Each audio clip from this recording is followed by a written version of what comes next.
evil's not even hiding anymore. They're not even ashamed.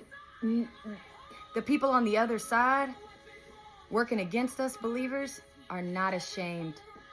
They are coming full throttle. So let me tell you, remnant believers, because I believe that's what we are right now. God is calling up his chosen people. Stand up, stand strong, believe in the power of Jesus in his name, and know your Bible, because the only way you're going to know if someone is of the Lord and of Jesus is you got to know who God is. You got to know who Jesus is.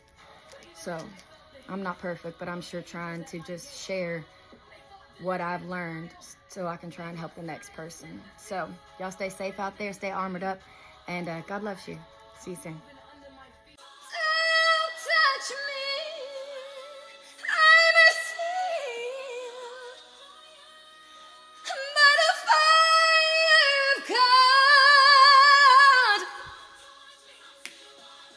Don't touch me.